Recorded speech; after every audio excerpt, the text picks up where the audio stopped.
کیا فہم و فراست ہے بھائی، ماشاء اللہ، کیا آپ نے نتیجہ نکالا ہے، کیا بات ہے آپ کی فہم و فراست کی.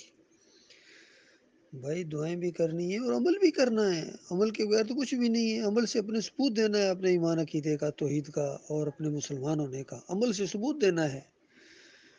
باقی عقیدے کے اندر اگر خرابی رہے گی تو پھر تو اعمال کے بھی پہاڑ لگا دیں گے تب بھی جہنم سے نہیں بچ سکتے، ہمیشہ کی آگ میں رہنا پڑے گا. ایک شرک بھی کر کے چلے گئے، اللہ کے علاوہ کسی کو داتا کہا، دستگیر کہا، مشکل کشا کہا، حاجت روا کہا، یا علی مدد جس طرح پکارتے ہیں، یا رسول مدد پکارتے ہیں، یا اللہ اپنے حبیب کے صدقے، فلاں کی حرمت، فلاں کے وسیلے سے، بے حق فلاں، یہ سارے مشرکانہ عقائد ہیں. پھر چادریں چڑھانا، عرس اور میلے کرنا، پھر یہ جمہوریت کا نظام، پھر تعویذ گنڈا، پیری مریدی، یہ سب شرک کی قسمیں ہیں. اس میں سے کسی ایک میں بھی اگر آپ ملوث ہیں تو آپ کی ہمیشہ کی جو بربادی ہے وہ یقینی ہے اور سارے اعمال برباد کر دیے جائیں گے. ایک طرف تو یہ ہے، اور دوسری طرف یہ ہے کہ ایمان خالص کرنے کے بعد یہ نہیں کہ بس گھر بیٹھے رہنا ہے. گھر بیٹھے اگر رہنے سے دین غالب آ جاتا تو جنگ بدر، جنگ احد، ہجرتیں کبھی نہ کرنا پڑتی. انبیاء کو قتل کیا جاتا رہا ہے اس دعوت کی وجہ سے. تو یہ توحید کی دعوت دینی ہے چاہے کچھ ہو جائے، اور شرک کا رد کرنا ہے، طاغوت کی نشاندہی کرنی ہے، انگلی رکھ کے نام لے کے ان کے باپ اور قبیلے کا نام بھی لینا ہے تاکہ پوری طرح پن پوائنٹ ہو جائیں یہ لوگ جنہوں نے اللہ کے دین کو بگاڑا ہے. صوفیوں کو بے نقاب کرنا ہے، انہوں نے تصوف پھیلایا ہے، دین اسلام نہیں پھیلایا ہے. انہوں نے یہ پیری مریدی پھیلائی ہے، عرس اور میلے انہوں نے پھیلائے ہیں. جو اللہ کو مانتے ہی نہیں تھے وہ اللہ کے دین کے لیے سردار کی بازی کیا لگائیں گے. جو احمد سریندی اور اکبر کے درمیان مقابلہ ہوا ہے وہ دو دین اس میں ٹکرائے ہیں، ایک دین اکبری اور ایک تصوف. یہ اسلام کے ساتھ کوئی مقابلہ نہیں تھا، یاد رکھیے.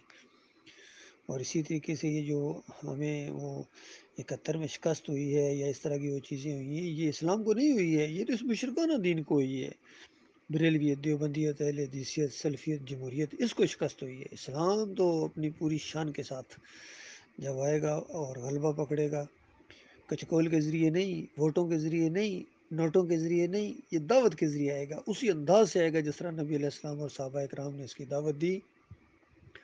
ہجرت کے مقام آئے اور پھر اس کے بعد حق و باطل کا مارکا ہوا اور پھر باطل کے سر کے اوپر چوٹ پڑی، اس کا بھیجا پھٹ گیا اور اس کو سر چھپانے کی جگہ نہ ملی. وہی انداز ہوگا اور اس دین نے غالب ہونا ہی ہونا ہے. یاد رکھیے، آج جو تھوڑا یہ دندنا رہا ہے یہودی، عیسائی، ہندو، یہ چند دنوں کی بات ہے.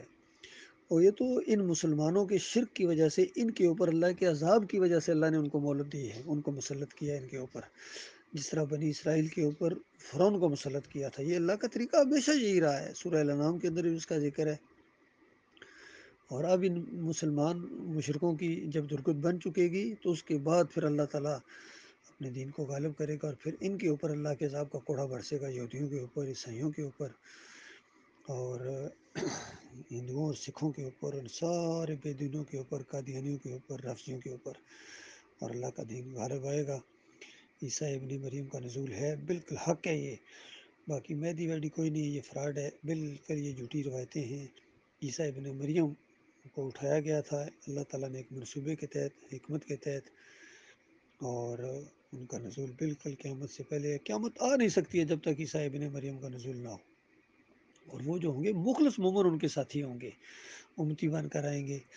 یعنی نئی شریعت نہیں لے کر آئیں گے. امتی سے میری مراد یہ ہے کہ یعنی اس شریعت کے پابند ہوں گے اور کوئی نئی شریعت نہیں لے کے آئیں گے. یہ آخری شریعت ہے محمد صلی اللہ علیہ وآلہ وسلم کی، اور اسی وجہ سے پہلی صلوات جو پڑھیں گے مسلمانوں کے امیر کے پیچھے پڑھیں گے. یہ بہت بڑی بات ہے، بہت بڑی عزت دی ہے اللہ تعالیٰ نے اس آخری امت کو، نبی علیہ السلام کی اس امت کو. اور ہمیں بہت زیادہ فخر کرنا چاہیے اور بہت زیادہ خوشی منانی چاہیے اور بہت زیادہ اللہ کا شکر ادا کرنا چاہیے کہ اللہ تعالیٰ نے ہمیں اس امت کے اندر پیدا کیا ہے. بہت زیادہ انسینٹیوز ہیں، بہت فائدے ہیں اس کے اندر، اور بہت بڑے درجات ہیں. آخر میں ہم آئے ہیں سب سے پہلے حساب کتاب سے فارغ ہو گئے انشاءاللہ. یہ جنتوں میں جائیں گے مخلص مومن. جس کے عقیدے میں شرک ہوگا وہ جنت کی خوشبو نہیں پا سکے گا. کوئی بریلوی، کوئی دیوبندی، کوئی اہل حدیث، کوئی سلفی، کوئی صوفی، سوال پیدا نہیں ہوتا جنت میں جا سکے. ہاں ایک صورت میں کہ سوئی کے ناکے سے اونٹ گزار دو، یہ اللہ تعالیٰ نے بتایا ہے. کہ شرک کرنے والا جنت نہیں جا سکتا ہے، اس پر جنت حرام کر دی گئی ہے۔ اللہ تعالیٰ غور و فکر کرنے کی توفیق عطا فرمائے۔